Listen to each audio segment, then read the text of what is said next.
সম্মানিত দর্শক, আজকের গরম খবর। আমরা সবাই জানি ইরান এবং ইসরায়েলের মাঝে একটি যুদ্ধ লেগেছে এবং ওই যুদ্ধে ইসরায়েলকে মিশর সাপোর্ট করেছিল, আর তার জন্য ইসরায়েল মিশরকে কঠিনভাবে শাসালো এবং আরও অনেক হুমকি দিল। আমরা এই ভিডিওর মাধ্যমে দেখানোর চেষ্টা করব, আর এরকমই চাঞ্চল্যকর বিষয় নিয়ে আজকের এই ভিডিওটি। আজকের এই ভিডিওতে রয়েছে আরও অনেক গুরুত্বপূর্ণ বিষয়, যা দেখলে আপনি রীতিমতো অবাক হতে বাধ্য হবেন। তাহলে চলুন কথা না বাড়িয়ে চলে যাওয়া যাক মূল ভিডিওর দিকে। আর আপনি যদি আমাদের এই চ্যানেলে নতুন হয়ে থাকেন তাহলে অবশ্যই সাবস্ক্রাইব করুন বাংলাদেশের সর্বশেষ আপডেট খবর পাওয়ার জন্য, এবং একটি লাইক দিয়ে দেখতে থাকুন সম্পূর্ণ ভিডিওটি। একদম উচিত শিক্ষা দিছে। আমি মনে করি এই শিক্ষাটা সামনের দিনেও কঠিনভাবে দেওয়া দরকার।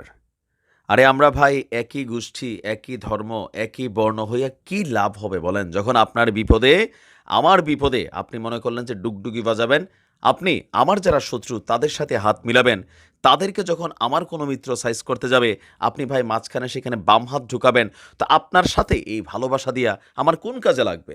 কথা বলছি মিশরের কথা। আপনার মিশরের ইতিহাস সবাই জানেন, একটা প্রাচীন ইতিহাস সমৃদ্ধ নগরী মিশর। ফারাও থেকে শুরু করে এখানে বড় বড় যারা কি বলা হয় যে আহ, কি বলা হয় যে ধরেন মানুষের কাছে অপছন্দের একটা জাতিগোষ্ঠী হিসেবে যারা বিভিন্ন সময় আবির্ভূত হয়েছিল। দর্শক, সেই ধারাবাহিকতাটা অনেকটা বজায় রেখেছে আজকের দিনেও রাষ্ট্রক্ষমতায় থাকা মিশরের সরকারগুলো। পশ্চিমাদের সাথে হাত মিলিয়ে মনে করছিল যে নিজেদের অর্থনীতিকে একটু চাঙ্গা করবে, কিন্তু সেইখানেই বাম হাত ঢুকাইছে আমাদের বীররা। অনেকটা ল্যাটকাই দিছে এদের অর্থনীতির যে মেরুদণ্ডটা, সুয়েজ খাল নিশ্চয়ই আপনাদের জানা আছে।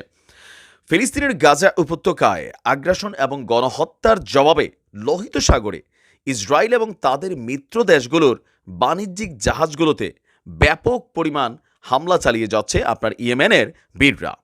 আর এই হামলা গত টানা 6 মাস, আর আজকে যে রিপোর্ট প্রকাশিত হয়েছে, টানা 6 মাসের অব্যাহত হামলার কারণে জলপথ, এই যে সুয়েজ খালের যে জলপথ, সেটা পাল্টাচ্ছে বড় বড় শিপিং কোম্পানিগুলো।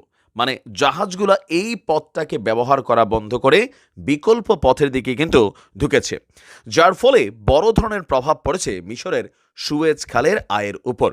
গত বছরের তুলনায় খাল থেকে আয় প্রায় অর্ধেকেরই নিচে নেমে এসেছে। মিশরের পরিকল্পনা মন্ত্রী হালা এল সাইদ তিনি বলছেন, লোহিত সাগরে ক্রমবর্ধমান উত্তেজনার মধ্যে সুয়েজ খালের আয় 50% নিচে নেমে গেছে। সৌদি আরবের রাজধানী রিয়াদে ওয়ার্ল্ড ইকোনমিক ফোরামের সম্মেলনের ফাঁকে এক বক্তব্যে তিনি এই তথ্য দিয়েছেন। তিনি বলছেন যে আপনার গত বছরের নভেম্বর থেকে লোহিত সাগরে এবং এইডেন উপসাগরে ইসরায়েল এবং পশ্চিমা বাণিজ্যিক জাহাজগুলোতে হামলা চালাচ্ছে ফিলিদের প্রতি অনুভূতিশীল ইরানের বিশ্বস্ত অলিগার্স, আপনার ইয়েমেনের কি বলা যায় আমাদের বীররা।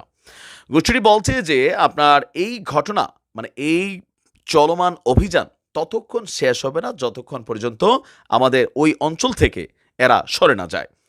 আর বলা হচ্ছে যে গত 6 মাস ধরে লোহিত সাগরে এই ধরনের কর্মকাণ্ডের মধ্য দিয়ে সুয়েজ খাল দিয়ে পণ্যবাহী জাহাজ চলাচল ব্যাপকভাবে কমে অন্যদিকে মুভমেন্ট করেছে। আপনার লোহিত সাগরে চলাচলকারী জাহাজগুলোতে ইয়েমেনের হামলার পর আপনার জাহাজ সংস্থাগুলো এই রুট ছেড়ে অন্য রুটে যাওয়ার ফলে মিশরের যে আয়টা এই খালটা থেকে আসতো, সেটাতে ব্যাপক একটা ধস পড়েছে। 2023 সালের জানুয়ারিতে সুয়েজ খাল থেকে আয় হয়েছিল $80.40 কোটি মিশরের। 2024-এর জানুয়ারিতে সেই আয় এসা চলে গেছে $40 কোটিরও নিচে, এবং কি এই ধারা অব্যাহত থাকলে আগামী বছর আসার আগে এই আয় চলে আসবে 20 কোটিরও নিচে। তার মানে মিশর যে বেশি খাইতে গেছিল পশ্চিমাদের সাথে হাত মিলাইয়া ইসরায়েলকে প্রটেস্ট করার জন্য, আপনি দেখেন ইরানকেও প্রতিহত করার জন্য মিশর কিন্তু তলে তলে অনেক ভূমিকা নিছে। রাশিয়া যখন পশ্চিমাদেরকে সাইজ করে ফেলছিল, তখন এই ইসরায়েল, ইইউ, আমেরিকা তারা একসাথে বৈশা মিশরকে একটা দাবার গুটি হিসেবে ব্যবহার করে ইসরায়েলের তেলটা মিশরের মধ্য দিয়া ইইউতে নেওয়ার জন্য কিন্তু কার্যক্রম শুরু করেছে। তো রাশিয়ার সাথে কিন্তু মিশরের প্রকৃতপক্ষে আন্তরিকতা ভালো না। মানে ইসরায়েলের অর্থনীতিকে চাঙ্গা রাখতে, ইসরায়েলকে সেফটি দিতে যত ধরনের অ্যাক্টিভিটিস আছে, এটা কিন্তু মিশর করছে। আর সেই জায়গাতে এবার মিশরের অর্থনীতি বা মেরুদণ্ডকে গড়িয়ে দিয়েছে আমাদের বীররা। এভাবেই কিন্তু করা উচিত, খেলাটা এভাবে জমানো উচিত। তোমরা যারা ভাবতেছো যে আমাদের ইউনিটি ছাইরা বের হইয়া অনেক কিছু করবা, তো সম্মানিত দর্শক, আশা করি আপনারা সম্পূর্ণ ভিডিওটি না টেনে দেখেছেন এবং এই ভিডিওটি দেখে আপনারা অনেক কিছু বুঝতে পেরেছেন। আর আপনার যদি এই ভিডিওর উপর কোনো গুরুত্বপূর্ণ মতামত থেকে থাকে তাহলে অবশ্যই কমেন্ট বক্সে জানান। আর আজকের ভিডিওটি এই পর্যন্তই, আবার দেখা হবে অন্য কোনো নতুন ভিডিওতে। ততক্ষণ সুস্থ থাকুন, ভালো থাকুন, আল্লাহ হাফেজ।